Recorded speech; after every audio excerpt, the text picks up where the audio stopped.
Well, good afternoon, good evening, everyone. I think I'm not so good on opening jokes, but it crossed my mind that in baseball, the batter who appears in this position is sort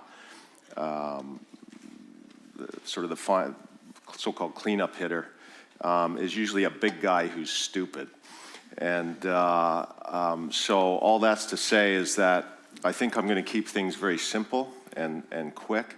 I have no choice because I'm big and stupid. Well, hopefully not that stupid. But I'd like to thank the organizers for inviting me. As some of you know, I work very intensively in Syria and Iraq. I don't accept many speaking opportunities such as this because I don't have the time. But it's nice for me to support the Case Matrix network that I've attempted to support for many years now. And it also gives me an opportunity to think a bit beyond the work that we're busy with at the everyday.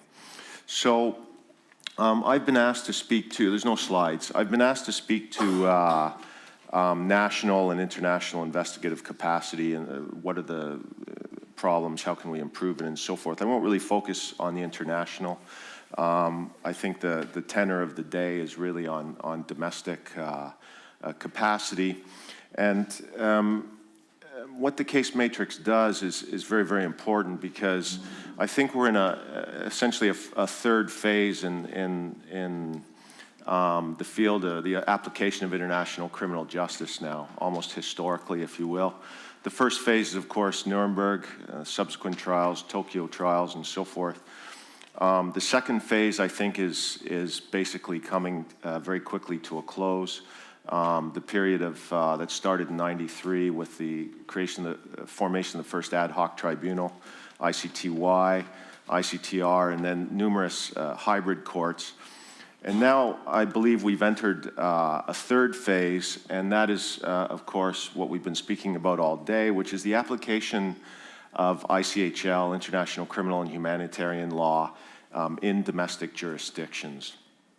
And with, of course, perhaps the occasional hybrid tribunal and the ICC. But the ICC, of course, is many of the people, I think, who send communications to the court, they fail to realize that the ICC has very, very limited resources, never mind the jurisdictional problems that, or challenges, if you will, that the court needs to deal with. So really the future of ICHL is, in my opinion, its application domestically.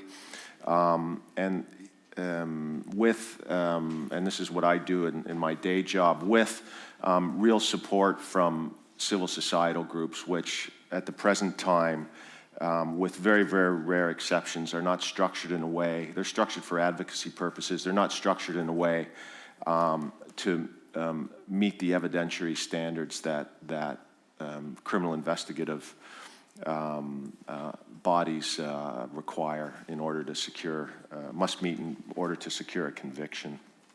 So, right, where are we with domestic capacity? Well, it is worthwhile, I think, to distinguish between Western national war crimes units that we find in certainly most of Western Europe now, Canada, the United States, and I think the sort of units that Emily and Ilya's Case Matrix network supports, places like Indonesia, Mexico, and so forth. But having said that, any domestic war crimes units taken as a whole, and indeed international bodies, OTP of the ICC, where I worked, or ICTY, ICTR, the hybrids, where there is areas for improvement, they tend to be very, very, the same problems appear again and again. And so what I'd like to do is speak for a couple of minutes on what those problems are, and perhaps present some highly tentative, one or two highly tentative ideas about how we might address this, additional to everything that Case Matrix Network and a few other groups are doing. So I think it's worth taking at least a minute just to consider what are the elements of the criminal investigative process. It's not just a bunch of cops, let's say. It actually, really, we need to think in terms of three components. The first is the typically called the investigative component. It might be better for our purposes to think of it as the collection component.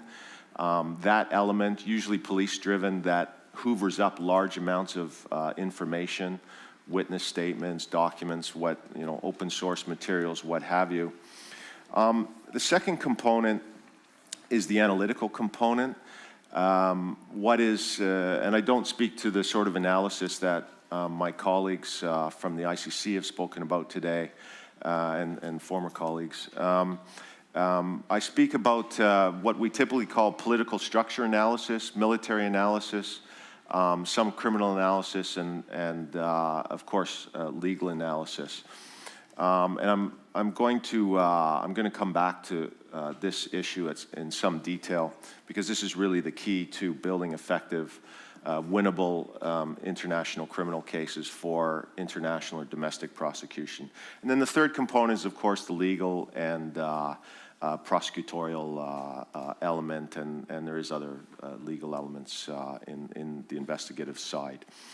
So what are the persistent weaknesses that certainly in my opinion we see repeatedly in domestic jurisdictions, and sometimes somewhat to my surprise we still see them in international bodies. The first, and this is frequently a problem in common law jurisdictions, oftentimes the investigative analytical component is not well linked to the legal prosecutorial element. This was certainly a problem at the ICTY when I got there in 2000, subsequently resolved basically by putting trial attorneys in charge of the investigations.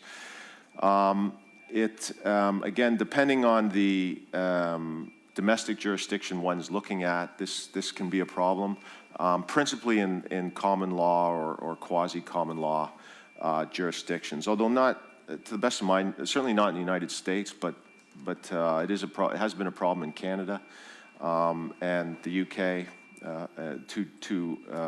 Well, these are three countries that I know their practices quite well from my career. The second and most important weakness or problem that we see, we still see it internationally from time to time, but it's almost ubiquitous in domestic jurisdictions, whether they're Western or in developing world, if you will. I don't know if can you say that term now? Developing world? Yeah, I don't know, there's some politically correct thing. You have to excuse me if I've used the wrong term. Yeah, developing world, not third world. I think that's it, yeah. So I got it right. Really, as I've hinted at already, analysis, political structure analysis, military analysis, and so forth is absolutely central to a successful international criminal investigation. And yet those resources are oftentimes absent or insufficient. Now, what is analysis? Well, let me give you certainly my definition, which is very, very brief, going back to my opening point that everything has to be simple, otherwise I won't understand it. Analysis is effectively the transformation of information or raw data into evidence through its consideration in the context of the elements of the offenses and the legal requirements of the modes of liability, whatever's set out in the international or domestic codes. So it stands to reason that if you're lacking that element in your war crimes program, you're going to have a very, very difficult time getting through all the massive amounts of data that are being hoovered up and figuring out what is rubbish and what is evidence. And then, and again, I may come back to that point. And then The third and final broad difficulty that we see, and this is particularly a problem in domestic jurisdictions seeking to apply ICHL if some elements, say, or of the Rome Statute offenses and modes of liability in particular have been incorporated verbatim into the penal codes. There's a real failure to grasp the legal requirements of the modes of liability set out in ICHL.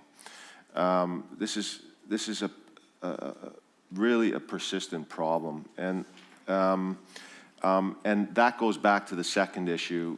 Usually the root of that is, of course, lawyers who are not familiar with that legal framework, although it's not that complicated because most of the elements, most of the modes of liability can be found in domestic penal law anyway. They're not sui generis, if you will. If you don't have the analytical component that's acting as a filter, taking this raw data and putting it against the elements of the offenses and the legal requirements of the modes of liability, the mental and material elements, then really you're lost. And that's why the tools, the Legal Tools Project in particular is so very, very important. This idea of giving free, simple tools to, in particular, to jurisdictions that could not afford this stuff otherwise is very, very important initiative, long-standing initiative now of the Case Matrix Network. So,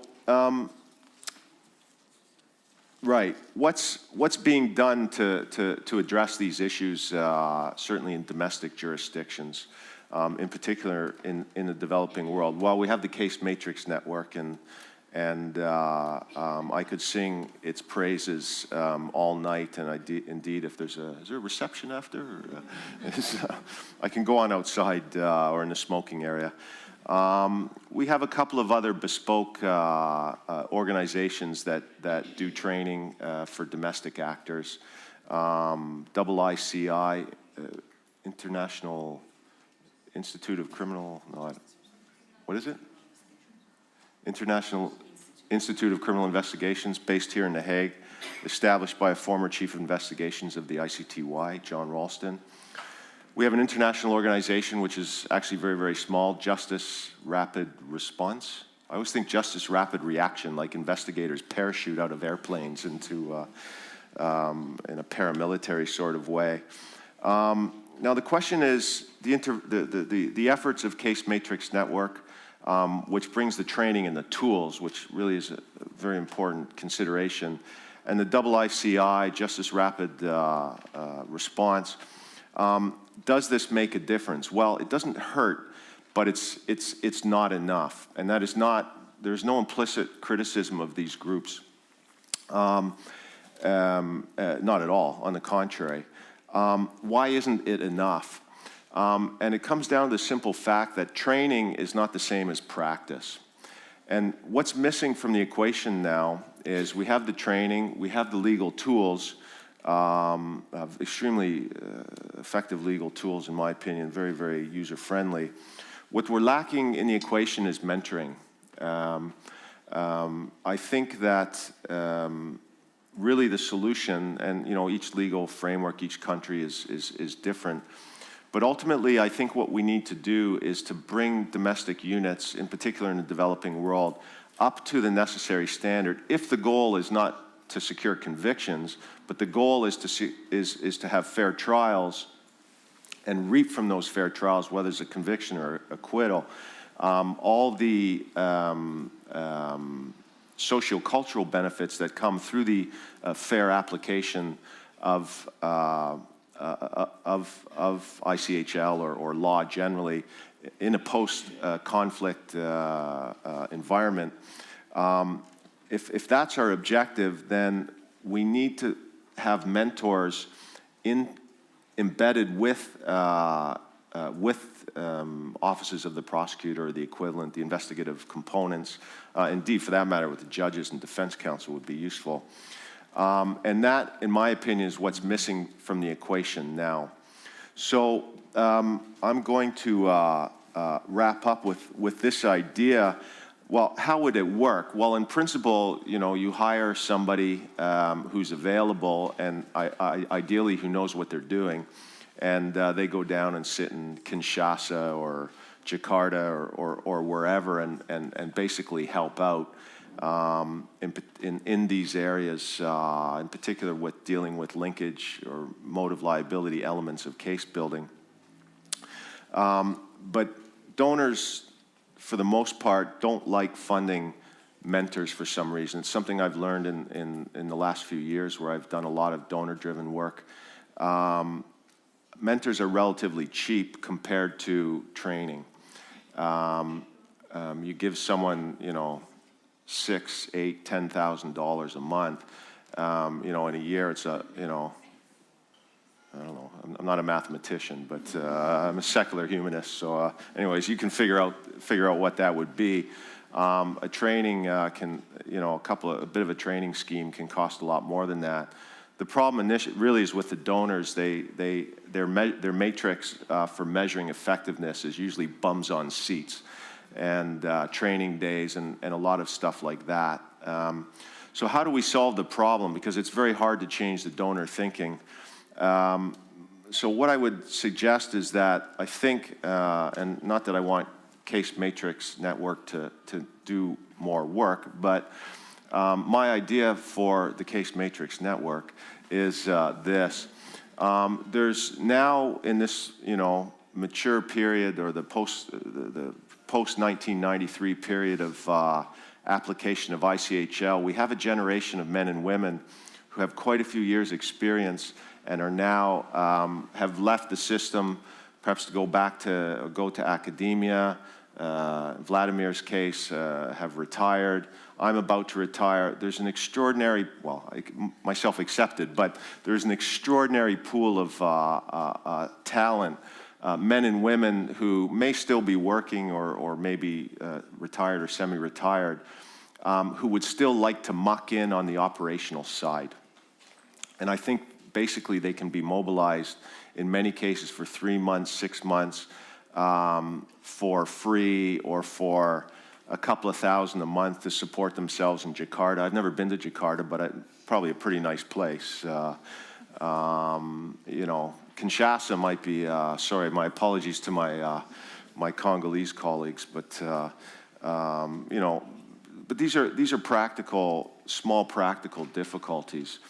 So what I'm suggesting is we need a bit of a Peace Corps or a volunteer program that individuals will sign up for who are prepared to be deployed for several months to sit with domestic authorities to add this, I think, key missing piece of the puzzle, which is to help with the linkage case, develop the motive liability elements of a prosecution case. So I think with that, I thank you very much for listening to me, especially so late in the day. Thank you.